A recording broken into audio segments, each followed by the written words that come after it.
모든 세상 지낼 때 햇빛 되게 하소서. 아멘.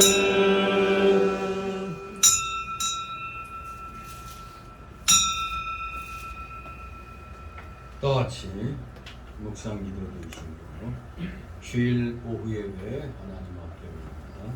다 같이 묵도 드립니다.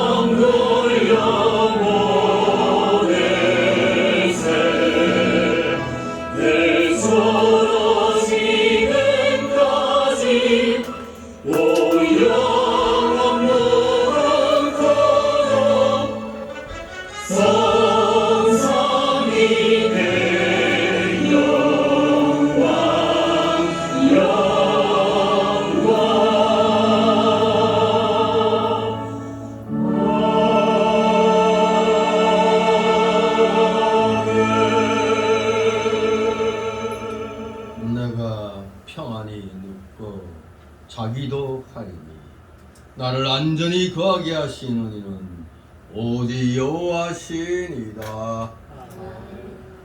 다같이 사도신경으로 신앙고백 하나님께 드립니다. 전능하사 천지를 만드신 하나님 아버지를 내가 믿사오며 그 아들 우리 주 예수 그리스도를 믿사오니 이는 성령으로 잉태하사 동정녀 마리아에게 나시고 본디오 빌라도에게 고난을 받으사 십자가에 못 박혀 죽으시고 장사한 지 사흘 만에 죽은 자 가운데서 다시 살아나시며 하늘에 오르사 전능하신 하나님 우편에 앉아 계시다가 이로써 산 자와 죽은 자를 심판하러 오시리라. 성령을 믿사오며 거룩한 무효와 성도가 서로에게 돕는 것과 죄를 사하여 주시는 것과 몸이 다시 사는 것과 영원히 사는 것을 믿사옵나이다.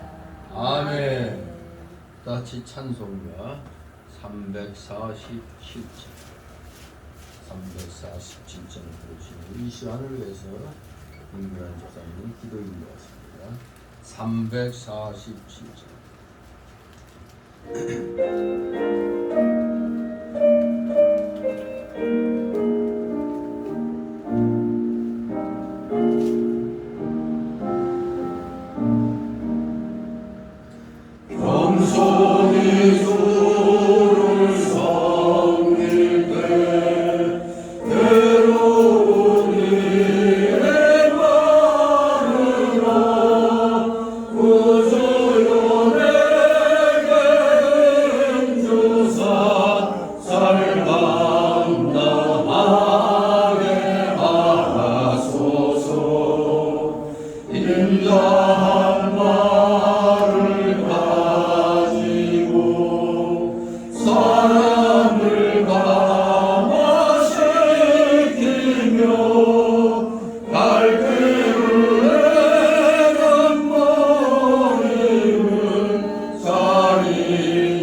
거룩하시고 은혜가 풍성하신 하느님 아버지 감사를 드립니다. 한 주간도 주님의 은혜 안에 품어주셔서 세상에 나가 생활하다가 주의 날을 맞이하여 주님 전에 불러 찬양과 경배를 드리오니 주님 홀로 영광 받으시옵소서.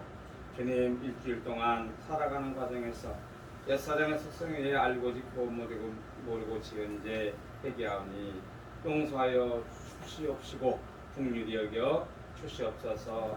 하나님 아버지 성원교회를 기억하여 주시옵소서. 많은 성도님들을 보내주셔서 날로 번창하여 하나님께 영광 돌리는 성원교회가 되게 하여 주시옵시고 하나님의 말씀을 바로 배워 성도들이 한마음이 되어 협력하여 손을 이루게 하여 주시옵시고 주님 앞에서 두렵고 떨림으로 서로 이루하고 경면하면서 하나님께 영광 돌리는 성원교회 성도님들 다 되게 하여 주시옵소서. 하나님 감사를 드립니다. 자유민주주의를 재건하여 주시고 이 나라를 다시 반석 위에 올릴 수 있는 있도록 기회를 주심에 감사를 드립니다.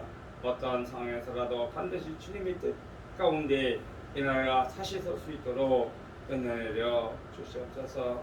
동력 동포들 기억하여 주셔서 아사 직전에 있사옵니다. 그들을 구원하여 주시옵소서. 왕족 체계의 노예보다도 더 못한 삶을 살고 있사오니 주님 그들을 긍휼히 여겨 주셔서 자유통일이 빨리 될 수 있도록 왕족 체계가 무너질 수 있도록 하여 주셔서 동력동포들 구원하여 주시옵소서. 산에 세우신 주의 종을 기억하여 주시옵시고 항상 성령 충만한 사역할 수 있도록 주님 건강 붙들어 주시옵시고 인간적인 면은 가려 주시옵시고 우리 성령의 말씀만이 전하게 하여 주시옵소서. 이 모든 말씀 우리 주 예수님 감사하며 기도드리옵나이다. 아멘. 감사드립니다. 이 시간 함께 은혜 나눌 말씀 구약성경 에스겔 15장 1절에서 8절까지의 말씀입니다. 에스겔 15장 1절에서 8절. 구약성경 1169, 1170쪽에 있습니다. 에스겔 15장 1절에서 8절 교대로 읽도록 하겠습니다.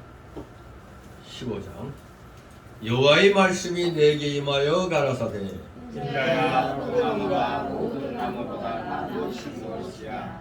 살림이 여러 나무가 있는데 그 포도나무 가지가 나는 것이 무엇이냐. 그 나무를 가지고 무엇을 제조할 수 있겠느냐.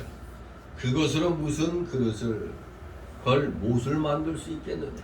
오래된 나무이 될 뿐이라. 우리 그 두 곳을 세우고 그 가운데로 태웠으며 제조에 한 소용이 있겠느냐. 그것이 온전할 때에도 아무 제조에 합당치 않았거든.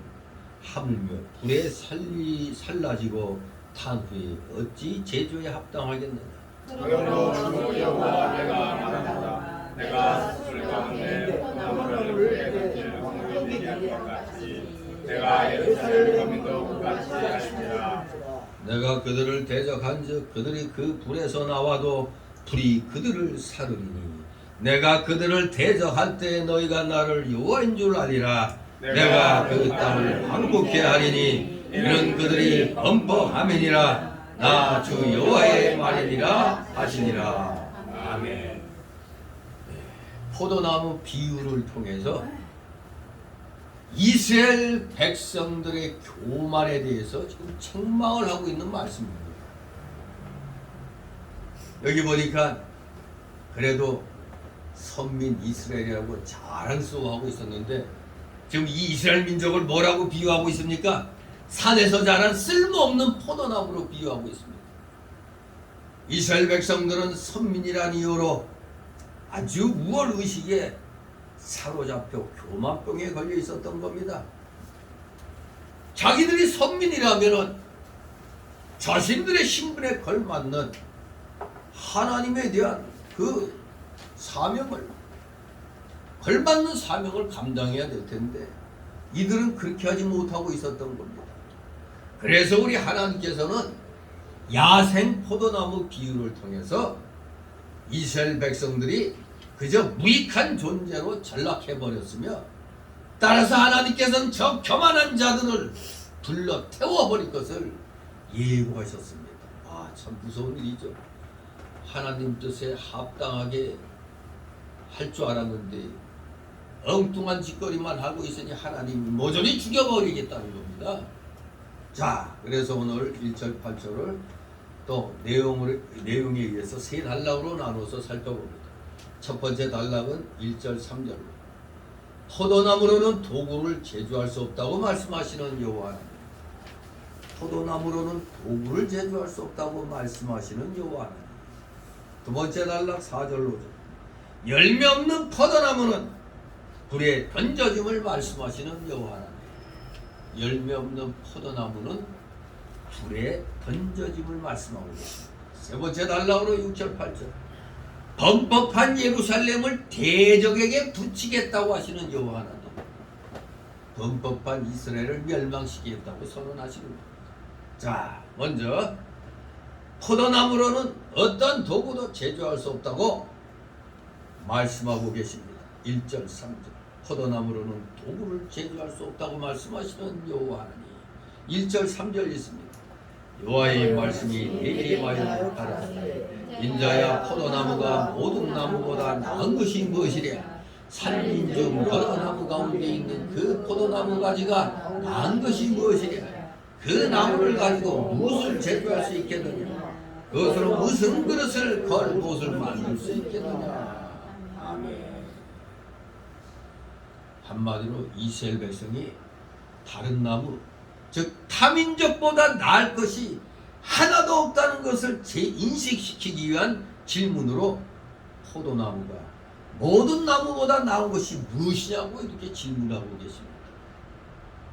타민족보다 선민이라고 너희들 나을 것 하나도 없다. 재인식시키고 있는 겁니다. 원래 포도나무는 열매를 맺을 때 많은 포도 열매를 맺을 때 사람들에게 사랑을 받습니다. 그런데 그 나무 자체로 봤을 때는 다른 나무에 비교해 보면은 작고 여리고 모양도 없죠. 막 그냥 삐뚤삐뚤해지고 얇고 뭐 별볼일 없습니다. 즉 포도나무가 다른 모든 나무보다 한마디로 나은 게 없다는 말입니다. 다른 나무에 비해서 쓸만한 게 하나도 없다는 겁니다. 포도나무는 열매 빼고. 포도나무로는 사실 이렇게 얇은 이런 가지로 무슨 놈의 집을 지을 수 있겠어요. 또 어떤 도구 다구조차도 만들 수 없어요. 아, 우리 한국 사람 같으면 만들 거 있겠네. 뭘까요? 우리 옛날에 뒷동산에서 하던 자치기. 자치기 나무로는 또 이렇게 하니까 또 어떻게 그냥 잘라서 쓸 수는 있겠습니다. 아무것도 쓸모 있는 거 만들 수가 없어요. 포도나무는 정말로 이 열매 맺는 거 외에는 아무 쓸모가 없습니다. 바로 지금 이 포도나무가 뭐를 가리킨다고? 이스라엘을 가리킨다고 그랬습니다. 그러면서도 오늘날 우리 성도를 가리키기도 하는 것입니다. 요한복음 15장 포도나무 비유에서 우리를 또 우리 성도를 오늘날 포도나무라고 가리키고 있습니다. 하나님께서 포도나무를 심고 이사야서 5장 1절 6절 보니까 물과 비료를 주고 울타리를 만들어서 짐승들이 들어와서 상하지 못하도록 해주었다고 그랬습니다. 우리 하나님께서는 이스라엘 백성이 좋은 열매를 맺기 위해서 맺기를 원해서 그들을 사랑과 증오에서 건져내어 가나안 땅에 심어주시고 인도를 해주셨습니다. 그런데 그들은 좋은 열매를 맺지 못했기 때문에 6절에 보면 하나님께서 그들을 심판하신다고 말씀하십니다. 열매 맺지 못하니까 심판해버리겠다 이겁니다. 오늘날 우리 성도들을 하나님께서 택하시고 불러내시고 심으시고 길러주시고 모든 것을 풍성하게 해주셨습니다. 다른 민족보다 우리 대한민국 민족을 생각해 보면은 지금 풍성하게 살고 있죠? 아주 풍성하게 해주셨습니다. 왜 우리에게 이렇게 해주셨습니까? 풍성한 신앙의 열매를 맺게 하려고 이렇게 불러내시고 심으시고 길러주시고 은것을 풍성해 주셨습니다. 세계 꼴찌 국가에서 세계 10위권에 놀라운 나라로 하나님이 만들어 주셨잖아요. 그렇기 때문에 우리는 하나님 앞에 보답하려면 신앙의 열매를 맺어야 돼. 신앙의 열매. 이 신앙의 열매를 맺지 못하면 아무 쓸모가 없는 겁니다. 믿음의 열매, 의의 열매, 화평의 열매, 사랑의 열매, 진리의 열매, 거룩의 열매, 예수 그리스도로 말미암은 생명의 열매들을 맺혀가지고 우리의 중생한 영이 자라나고 우리의 중생한 영의 인격이 날마다 그리스도의 형상을 닮아감으로 성령의 9가지 열매들을 우리는 맺어야 되는 겁니다. 우리가 잘 아는 노아, 구약시대 때 노아, 그 악한 세대 가운데서도 노아는 열매를 맺어서 안 맺었어요. 열매를 맺었잖아요. 또 다니엘도 적국의 포로로 끌려가서 그 많은 환난과 공고 가운데서도 끝까지 믿음을 지켜서 믿음의 열매를 맺었습니다. 욥도 동방의 최대 갑부가 하루아침에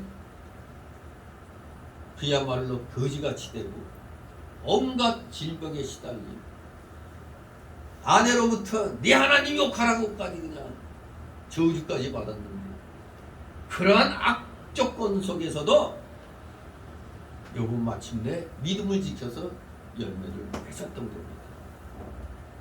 열매를 맺지 못하면 소용이 없는 겁니다. 이 들판에 그 야생종의 이 포도나무, 삼림종 여러 나무 가운데 있는 그 포도나무, 이 야생 포도나무 다른 나무들보다 나은 것은 하나도 없습니다. 나은 거라곤 사람이 먹을 수 있는 열매를 맺는 것뿐입니다. 그러면 열매를 제대로 맺으려면 숲풀 가운데 있지 말고 거기서 나와서 따로 포도밭에 들어가 있어야 하는 겁니다. 요한계시록 18장 4절에 보니까 또 내가 들이 하늘로서 다른 음성이 나서 가로되 내 백성아 거기서 나와 그의 죄에 참여하지 말고 그의 받을 재앙들을 받지 말라고 하였습니다. 악의 그룹에서 나와야 되는 겁니다. 하나님이 우리를 세상에서 불러내셨죠. 그 에클레시아 세상으로부터 불러내서 구별했다는 겁니다. 거룩했다는 게 거룩하게 해놨다는 게 구별시켰다는 겁니다. 구별, 세상과 구별이 되는 겁니다.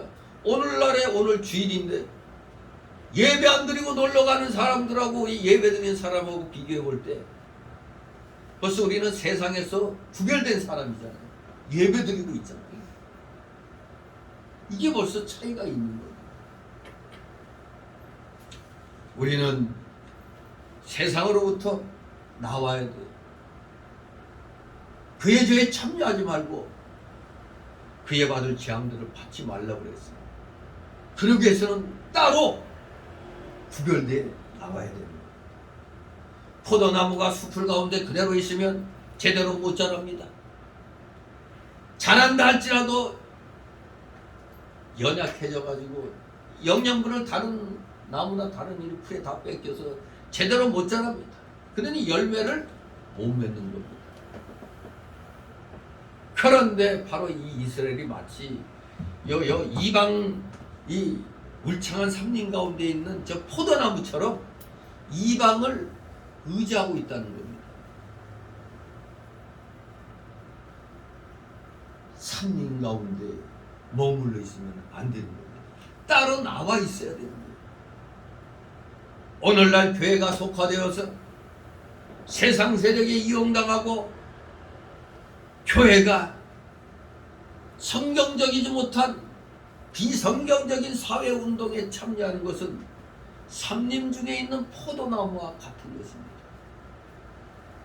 시도 때도 없이 아무 때나 세상 일에 끼어드는 건 잘못된 겁니다. 세상이 부패하여 타락해서 우리 기독교계가 보면 우리 교회가 영향을 받기 때문에 저런 거 하지 못하도록 저 오늘날 보면 차별금지 이런 거 우리 기독교가 전도를 막는 거거든요. 그러니 무슨 놈의 교회 동성애 이런 거 잘못된 거 이런 거는 분명히 우리가 세상을 향하여 책망을 해야 됩니다. 그러나 일반적인 그냥 잘 문제없이 아주 이 사회 제도에 알맞게 잘 되어나가는 거에 대해서는 기독교가 말할 필요가 없는 겁니다. 잘해나가는데 뭔 필요가 있어요? 근데 자꾸 우리 교회를 뒤집어 풀라는 이상한 사상 이런 거 외에는 우리가 일반적으로는 사회에 관여 안 하잖아요. 그런데 시도 때도 없이 저 기장직 교회 같이 아무 때나 그냥 끼어드는 겁니다. 그런 게 바로 삼림 중에 있는 포도나무 같은 형상이 되는 겁니다. 그러므로 속화된 교회는 신령한 열매를 맺을 수가 없습니다. 저 기장측 교회들은 신령한 열매를 못 맺어요. 왜? 이미 타락했잖아요. 성경을 지니고 있어도 성경대로 안 하잖아요. 도리어 성경을 세상에 맞추려고 그래. 세상에 잘못된 것을 지적해서 성경적으로 오도록 우리가 만들어야 되는데 아니 잘못된 세상에다 우리를 갖다 맞추려고 하니까 이게 되겠습니까?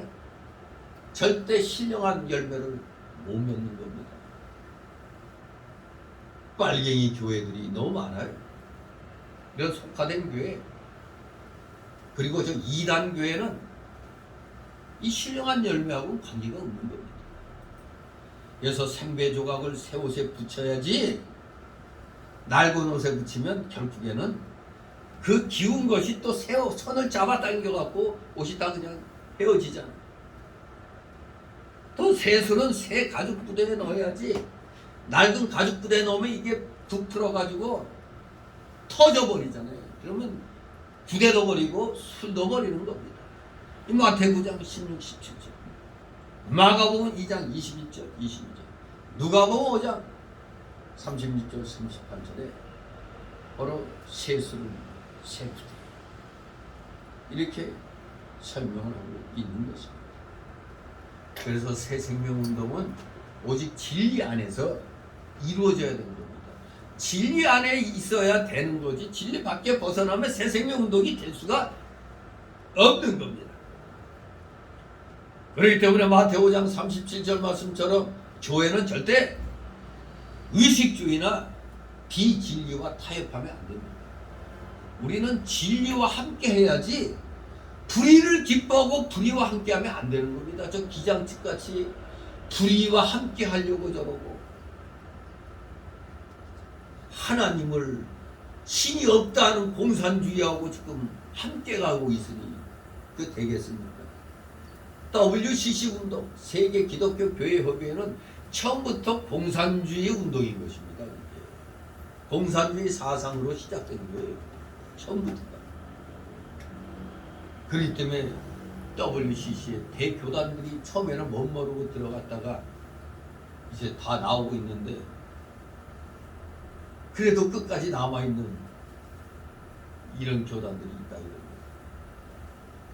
오늘날 장로교회가 WCC에서 나가자고 해서 나간 게 합동치게 된 거고 그래도 그냥 사업은 같이 해야지 하고 머물러 있는 게 통합 측입니다. 그러니까 통합 측은 자유주의 신학이 신자유주의. 그 무슨 신학? 깔바르트 신학. 신정통주의라고 그러죠. 우리 교회들은 의식주의적 율법주의나 비진리하고는 타협할 수가 없습니다. 비진리하고 타협하면 기장측 교회가 되는 겁니다. 하나님과는 상관없는 교회가 되는 겁니다.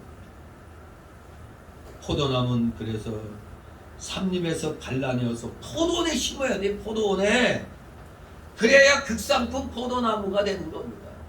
따로 갈라져서 심겨져야 되는 겁니다.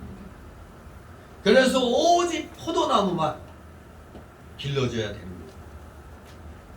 삼림 가운데 포도나무는 그저 잎사귀가 무성하고 자라기는 빨리 자라지만 나무 그늘 때문에 열매를 못 맺습니다. 또 다른 나무를 따라 올라가느라고 열매 맺을 여지도 없는 겁니다. 우리가 잘 아는 아브라함의 조카 롯은 눈에 보이는 비옥한 옥토와 목장을 보고 소돔 고모라를 택하여 갔습니다.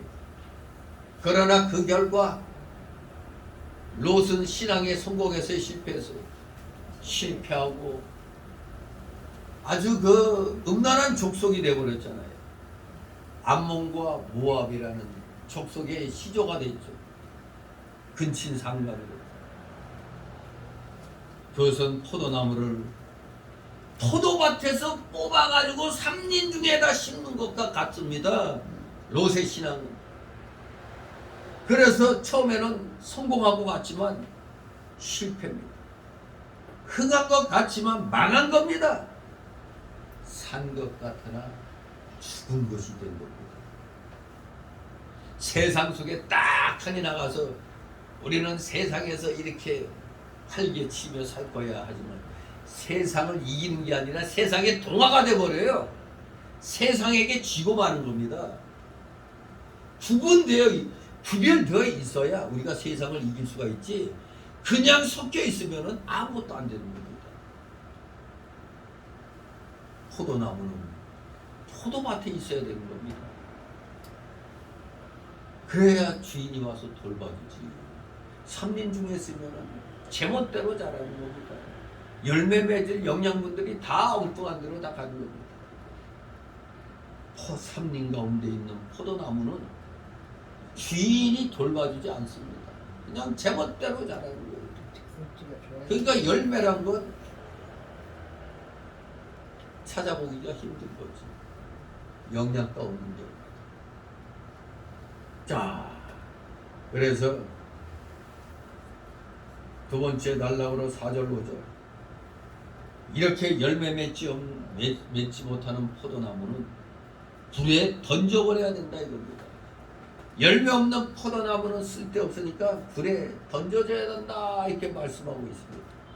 열매 없는 포도나무는 불에 던져줌을 말씀하시는 여호와. 4절 5절 있습니다. 불에 던질 화목이 될 뿐이라. 불이 그 두 끝을 사르고 그 가운데로 태웠으면 제주에 무슨 소용이 있겠느냐. 그것이 온전할 때도 아무 제주에 합당치 않았거든. 함과 불에 살려지 못하면 어찌 제주에 합당하겠느냐.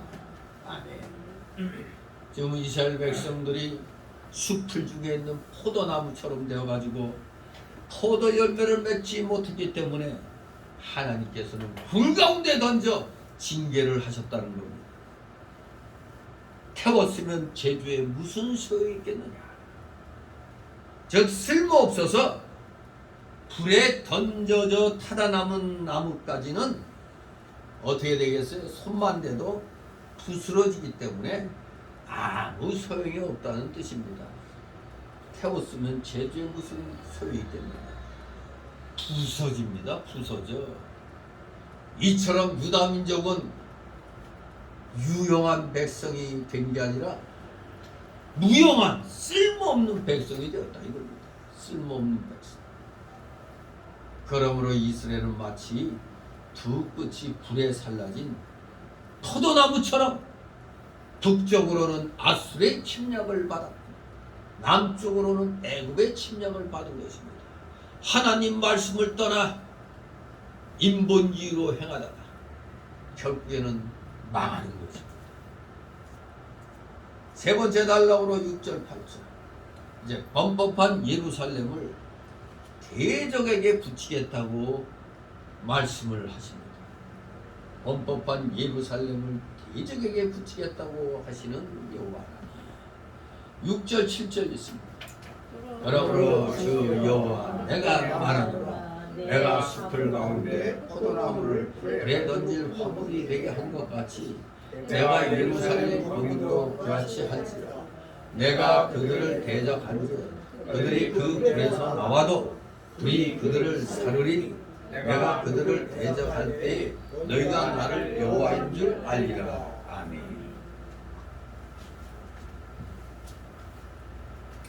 문제는 이겁니다. 이스라엘이 징계를 받으면서도 회개하지 않는다는 겁니다. 징계를 받으면 빨리 깨닫고 돌아서야 되는데 어찌된 일인지 받으면서도 못 깨달아요. 회개는커녕 계속 범죄합니다. 그러니까 하나님께서는 또 한번 바벨론의 침략을 받게 하여 불에 샬라지게 한다는 겁니다. 우리 민족이 5천년의 역사를 자랑하는데 어느 누가 그것을 조사했는지 몰라도 우리 민족이 평균 1년에 2번꼴로 2, 3년마다 2, 3번꼴로 외세의 침략을 받았다고 그렇게 얘기해요.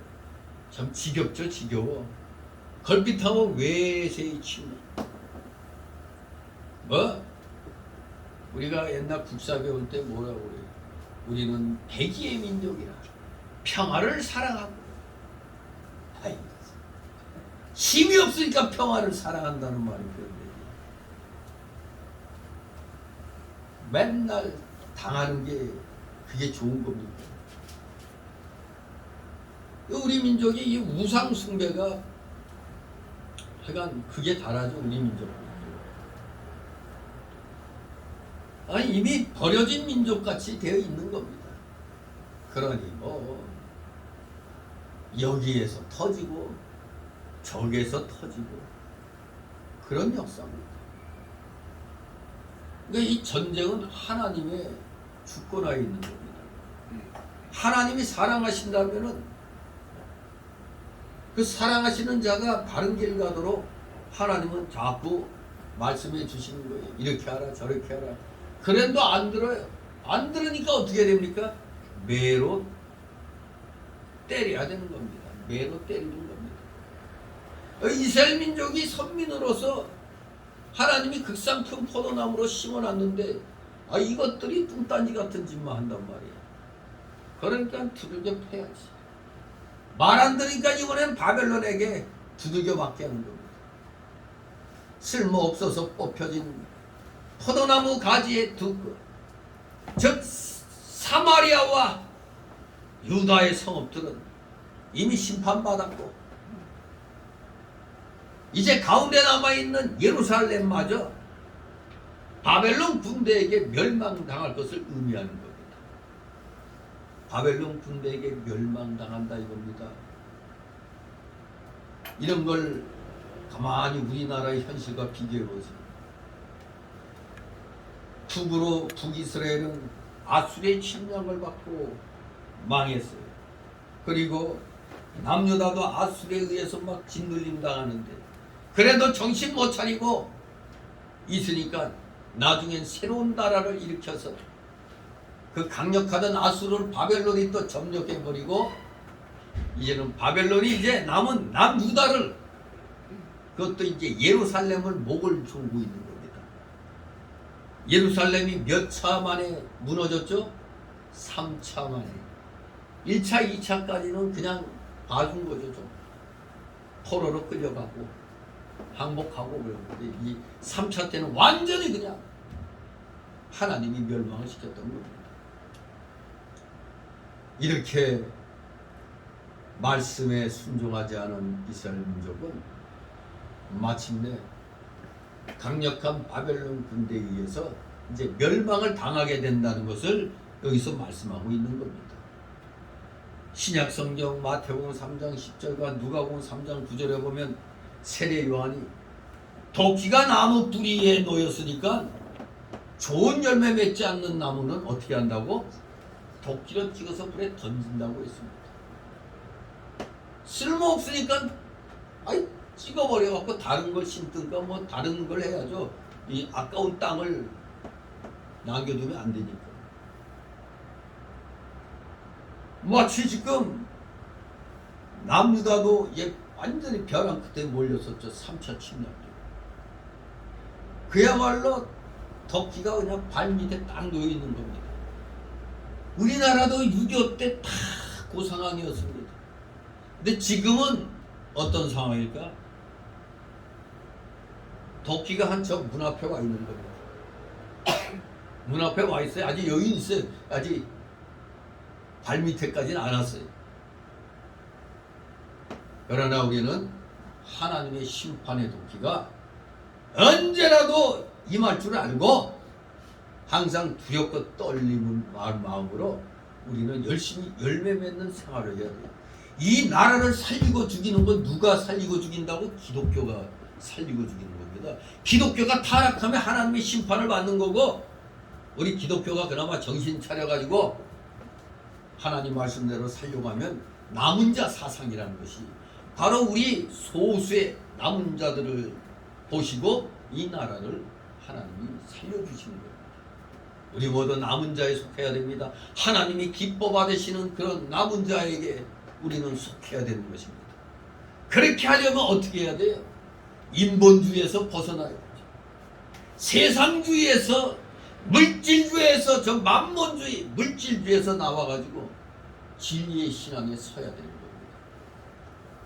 그래야 도끼에 찍히지 않는 겁니다. 그렇게 구별해서 나오는 거예요. 그러니까 우리는 열심히 왜 전도합니까? 빨리 저 세상에서 사람들을 구별해서 끌어당기기 위해서 전도하는 겁니다.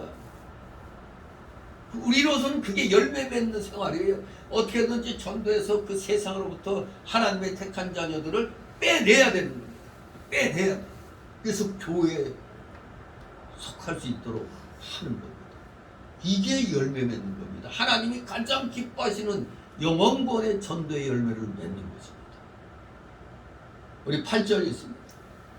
내가 그 땅을 황무케 하리니 이는 그들이 범법함이니라. 나 주 여호와의 말이니라 하시니라. 아멘. 왜 하나님이 그 땅을 황무케 한다고 그랬습니까? 끝까지 회개하지 않고 수틀 가운데 머물러 있는 겁니다. 세상주의에, 인본주의에, 그저 물질주의에 그냥 꽉. 여기가 좋사오니, 아 좋잖아요. 물질이 풍요롭고, 아 그냥 내 마음대로 하고 싶은 대로 하고, 그러면서 그냥 입으로만 롯과 같이 그저 한 손에는 하나님 붙든 것 같이 하고, 한 손으로는 그냥 내 마음껏 세상에서 다 하는 겁니다. 이렇게 세상 속에 빠져가지고 입만 하나님 찾고 이런 자들, 이게 바로 열매 맺지 않는 이스라엘 백성을 가리키는 거죠. 이런 자들을 하나님께서 대적하시면서 어떻게 되게 만들어버린다? 황무지가 되게 말씀하신다고 그랬어요. 황무지처럼 만든다고 그랬어요. 우리 기독교계 보고 니들 똑바로 하지 않으면 대한민국 기독교계 지금 잘못하면 황무지가 되는 겁니다. 그나마 깨어있는 자들이 있기 때문에 아직 숨을 쉬고 있는 겁니다. 자칫하면 우리 황무지가 되는 겁니다. 저 기회주의 목사들, 그저 눈치만 보는 목사들, 이런 자들이 늘어나면 우리는 하나님으로부터 버림받는 겁니다. 우리는 아무리 그래도 그럴 수 없다. 우리는 절대 이 세상에 속해가지고 이들에게 우리가 굴복할 수 없다. 세상을 우리가 계도해 나가는 겁니다. 예수님이 뭐 세상의 빛과 소금이라고 그런 게 세상과 동하다라는 게 아니라 세상 속에서 그들을 변화시켜서 하나님 품 안으로 인도하라는 뜻입니다. 그게 열매 맺는 생활입니다. 그런데 그걸 행하지 않고 여기가 좋사오니, 지금 그렇게 해가지고 무슨 전도가 되겠냐고 하면서 세상과 어떻게든지 같아지려고 세상에서 부르는 노래를 그저 가사만 바꿔가지고 이 교회 안에서 부르고 말이에요. 아주 신났어요. 신났어. 그러니까 입술로는 다 하나님 찬양이야. 근데 속으로는 다 세상 찬양이야. 세상 찬양. 세상을 찬양하고 있는 겁니다. 좋잖아요. 세상 가락으로 하는 게 편하고 재미있고. 그런 자들을 하나님은 대적하십니다. 끝내 말 안 들으면 어떻게 해버린다? 황무지로 만들어버린다고 하십니다. 지금 에스겔 당시 예루살렘 거민들은 이제 불에 의해서 양쪽 끝이 타버리고 중간은 타다 남은 포도나무와 흡사하다 이겁니다.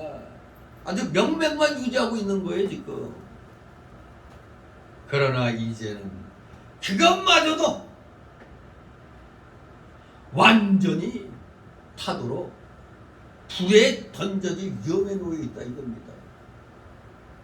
결국 바벨론의 3차 침략 때 결국에는 다 무너지고 그 유명한 바벨론 포수 70년간의 바벨론의 포로 생활이 시작이 되었던 것이죠. 뭐든지 지금 고쳐라 할 때 지금 고치면 되는 거예요. 좀 내가 시간 내서 나중에 좀 여유가 있으면 이것은 늦은 겁니다.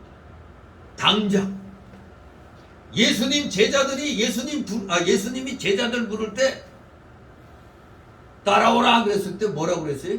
다 즉시 곧 따라갔다고 그랬지. 예수님 제가 며칠 후에 거기 가겠습니다. 저 생각 좀 해보고요. 이런 사람 하나도 없었어요. 예수님 제자들 모두 그 즉시 그렇습니다. 즉시로 우리는 고쳐야 될 것입니다. 따라오라 하면 그대로 따라가야 됩니다. 이제 예루살렘은 곧 불에 완전히 던져질 위험에 놓이게 됩니다. 그러니 이런 위기에 처한 거민들은 이제 심판, 즉 전쟁의 패배를 통해서 죄로 얻어진 그들의 눈이 열려가지고 노하신 하나님의 얼굴과 자신들의 벌거벗어 부끄러운 모습들을 이제 보게 되는 겁니다. 이걸 보지 말아야지. 보기 전에 고쳐야지. 근데 여전히 깨닫지 못하고 있으니까 이제 곧 불언간에 노하신 하나님의 얼굴, 그리고 완전히 벌거숭이 같이 포로로 끌려가는, 이사야서에 보면 볼기짝이 다 보일 정도로 그런 몰골로 끌려가는 것으로 되어 있어요. 그래서 그것을 이사야 선지자가 니들 빨리 회개 안 하면 그런 모양이 된다는 걸 가르쳐 주려고 예수님이 이사야 보고 어떻게 하라고 했어요? 이사야를 통해서 너 3년 동안 벗은 몸과 벗은 발로 그들에게 보이라고 그랬어요. 2, 3일간 보이라고 한 게 아니라 3년간. 생각해 보세요. 제가 이 동네에 팬티만 딱 입고 왔다 갔다 하면 어떻게 될까요? 다 좀 미쳤네. 저 교회 성은교회 목사 미쳤나 보다. 저는 이제 팬티만 입고 왔다 갔다 하면서 회개 아니면 망할 것이다 외친다면 완전히 아마 정신병원으로 데려갈 겁니다 아마. 근데 이사야 선지자가 무려 3년을 갖다 벗은 몸 벗은 발로 회개하라 하면서 외쳤어요. 정말 선지자 노릇 못하겠죠. 하루 이틀도 아니고 3년을 어떻게 해. 사실 이 벗은 몸 벗은 발 이라고 얘기했을 때 구약시대는 오늘날 같이 팬티러닝이 있었을까요? 구약시대 팬티러닝 없어요. 그 이사야가 왜 그렇게 벗은 몸 벗은 발로 왔다 갔다 하게 했느냐? 앞으로 포로로 끌려갈 때 니들 모습이 그렇게 될 거라는 걸 미리 보여준 겁니다. 예표로서. 포로로 끌려갈 때 나 좀 복장 좀 같이 입고 갈게요. 그게 어디 있어요? 그냥 그 자리에서 잡아가지고 그냥 묶어가서 끌고 가는 겁니다. 그러니까 이사야서도 보면 볼기짝이 뭐 다 보이고 막 이러잖아요. 제가 전에도 얘기했지만 이 국군이나 그 유행군들도 국계나 군공을 이렇게 포로될 때 끌려갔던 사진들 이렇게 보면은 누구는 다 위아래 군복 그냥 이렇게 너덜하게 걸쳐 입고 가지만 어떤 사람은 아예 팬티바람으로 그냥 이렇게 끌려가는 것도 있어요. 왜? 뭐 더운데 전쟁하다 보니까 막 그냥 벗고 막 하다 보니까 잡히면은 옷 좀 갈아입을 게가 어딨어? 그냥 그 상태로 그냥 끌려가는 겁니다. 바로 이스라엘 민족이 앞으로 포로로 그렇게 끌려갈 것을 예표로 보여준 게 선지자 이사야로 하여금 3년 동안 벗은 몸 벗은 발로 왔다 갔다 하게 한 겁니다. 완전히 사람들이 보면 이사야 보고 어렵게 생각했어요. 좀 미쳤나 저거? 왜 저러고 있지? 그럴 거 아닙니까? 진짜 우리나라가 위기에 몰렸을 때 하도 답답해서 만약에 제가 그냥 팬티바람으로 왔다 갔다 하면서 왜 얘기 안 하고 하냐 막 이러면은 정말로 깨달을까요? 도리어 깨닫긴커녕 저 미친놈 저거 좀 안 보이게 하라고 그럴 거 아닙니까? 생각만 해도 우습잖아요 그냥. 그렇습니다. 노하신 하나님의 얼굴과 자신들의 벌거벗어 부끄러운 모습들을 보게 될 텐데 그것을 깨닫지 못하고 선지자가 회개하라 외칠 때 회개하지 않고 있습니다. 이렇게 하나님의 율례를 저버리고 등을 돌린 자들의 결과는 자신들의 영역이 이 황무지처럼 황폐하게 되는 것입니다. 말씀에 불순종한 결과는 황무지다 이겁니다. 황무지. 이북이 우리나라보다 얼마나 저 울창했습니까? 산 얼마나 그 엄청난 산맥들 있잖아요. 그냥 묘룡산맥, 차룡산맥 뭐 이게 그 저기 어디 저 백두산 저쪽에 삼지연 뭐 이런데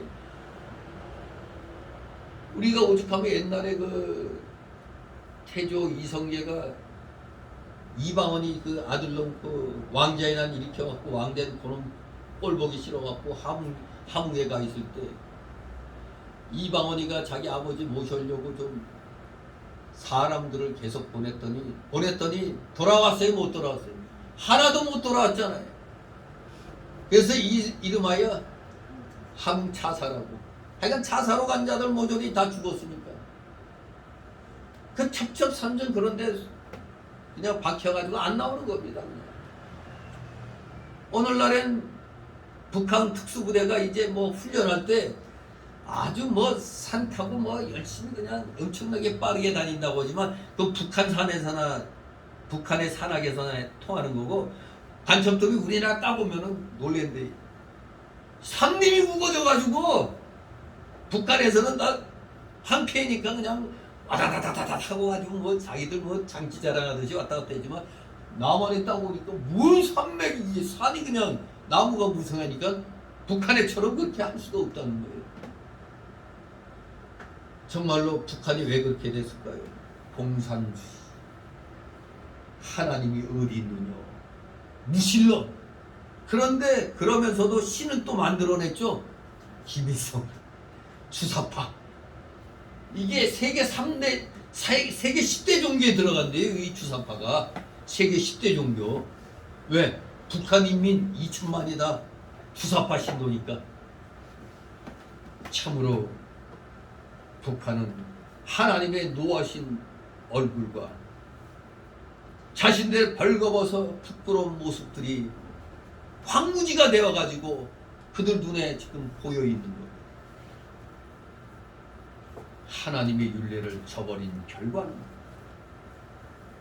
바로 처참한 자연재해 그리고 빈곤, 굶주림. 하여간 세상에서 안 좋은 것들은 다 일어나고 있는 겁니다. 원래 뭐 북한에서 열병식 할 때 원래 평양에는 무기를 못 갖고 들어가게 돼 있다는데 자기들끼리 우리는 뭐 김정은 장군에게 충성하게 한 분인데 왜 이 총을 갖다 그거 못 갖고 게 하냐고 막 실랭이 벌이다가 서로 총격전 벌여가지고 한 10여 명 이상 죽었다고 그래요. 그랬더니 김정은이가 노발대발 해가지고 이제 또 그냥 근데 자기들끼리도 자기들끼리 그런 일이 일어났으니까 이걸 또 숨겨야 되니까 또 시시하면서 숨겼다고 그러는데 더 이상 사건을 크게 만들지 않기 위해서. 아무튼 북한은 지금 이 황무지 같은 심령도 황폐해지고 저 국민들의 삶도 아주 피폐해진 그런 황무한 상태예요. 그러니 조만간 무너질 거다. 제가 항상 얘기했죠. 우리가 주사파들에 의해서 무너지기 전에 먼저 저놈들이 무너지면 살 수 있다 그랬잖아요. 저놈들이 먼저 무너지면 우리는 아무리 여기 주사파가 득세해도 우리 살 길이 열리는 겁니다. 그러니 하나님께 우리가 얼마나 바로 해야 되십니까? 하나님 우리 이민족 불쌍히 여겨주소서. 날마다 우리 나라와 민족을 위해서 회개하며 기도해야 되는 겁니다. 그래서 결론적으로 우리는 이 에스겔 15장 1절 8절 말씀을 통해서 두 가지 교훈을 정리하여 가지고 받을 수가 있겠습니다. 첫째 교훈은 우리 성도는 본질상 진노의 자식이요 하나님과 원수된 자였다고 에베소 2장 3절 골로새서 1장 21절에 말씀하고 있는데 나의 나된 것, 즉 신자가 된 것은 하나님의 크신 은혜라는 것을 기억하시기 바랍니다. 하나님의 크신 은혜로 우리는 신자가 됐습니다. 이것을 우리는 깊이 인식해야 됩니다. 하나님의 은혜로 우리는 구원받고 하나님 자녀됐다는 사실. 원래는 진노의 자녀였죠. 하나님과 원수된 자였죠. 하지만 지금은 하나님의 크신 은혜 가운데 하나님의 자녀로서 천국 백성으로서의 삶을 살게 되는 겁니다. 두 번째 주시는 교훈은 성도는 하나님의 은혜를 잊지 말고 교만하지 말며 성령의 풍성한 열매를 맺는 생활, 성령의 9가지 열매를 맺는 생활을 우리는 해 나가야 된다는 겁니다. 입으로만 하면 안 됩니다. 우리의 삶 속에서 실질적으로 몸된 교회에 충성하면서 내가 뭔가를 하나님 위해서 해야 되죠. 그러니까 입으로만 그냥 하면 되는 게 아닙니다. 그저 몸만 교회에 왔다 갔다 하면 되는 게 아니에요. 우리가 예배는 뭐라고요? 몸과 마음과 시간과 정성과 물질이 들여지는 게 온전한 예배인 것입니다. 이런 온전한 예배를 드려야 갈라디아서 5장 22절 23절 같은 성령의 9가지 열매를 우리는 맺을 수가 있는 겁니다. 그렇습니다. 어느 시대에나 범죄하여 하나님께 책망과 징계를 받으면서도 끝까지 회개치 않는다면 반드시 하나님께서는 심판하심으로 황무지가 되게 하심을 우리는 분명히 명심해야만 하겠습니다. 오늘 우리가 이 에스겔서 15장을 보게 되는 것이 우리가 살 길이 열리는 겁니다. 아, 이렇게 말 안 들으니까 망하는구나. 회개하면 사는구나. 살 길을 우리에게 가르쳐 주시는 겁니다. 이 타락한 이스라엘 백성을 징계하시는 이 말씀을 통해서 우리는 어떻게 하면 살 수가 있는가? 이것을 우리는 배우는 겁니다. 진실로 여러분들, 지금 우리는 하나님의 은혜 중에 지금 속해 있습니다. 이 받은 은혜를 하나도 빼앗기면 안 되겠습니다. 절대 마귀 새끼들에게 이 풍성한 삶을 빼앗겼습니다. 정신 똑바로 차려서 불의와 맞서 싸우며 의를 지켜나가는 것. 하나님의 영광을 드러내는데 여러분들 지극히 작은 힘이라도 쓰임받을 수 있도록 열심을 다하여 기도하고 열심을 다하여 충성하는 우리 귀한 믿음의 일꾼들, 복음의 일꾼들 되시기를 주님의 이름으로 축원합니다. 기도합니다. 거룩하신 하나님 아버지, 은혜를 감사드립니다. 사랑하시는 자녀들, 하나님께서 성령으로 우리의 현실의 잘못된 면들을 이렇게 말씀을 통하여 주변 상황을 통하여 깨닫게 하실 때 철저히 회개하면서 하나님 앞에 바로 돌아설 수 있는 진정 참으로 회개할 줄 아는, 그래야 하나님을 기쁘게 해드리는 이 살아있는 믿음의 사람들 다 되게 하여 주시옵소서.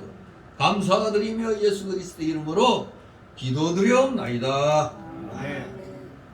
다 같이 찬송가 383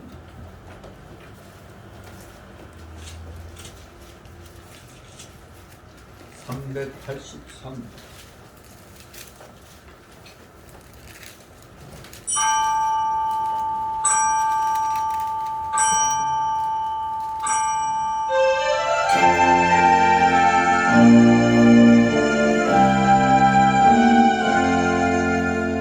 환란과 핍박 중에도 성도는 신앙 지켰네.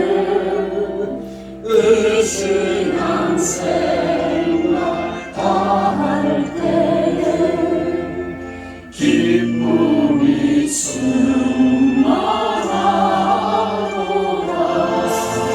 성도의 신앙 받아서 죽도록 충성하겠네. 옥중에 매인 성도나 양심은 자유 얻었네. 우리도 고난 받으며 죽어도 영원 되도다. 성도의 신앙 따라서 죽도록 충성하겠네. 성도의 신앙 본받아 원수도 사랑하겠네. 인자한 언어 행실로 이 신앙 전파하리라.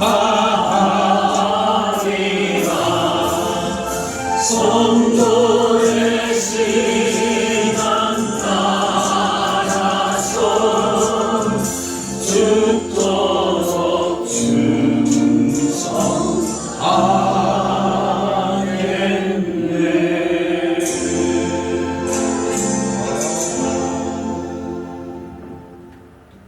주기도문으로 마칩니다.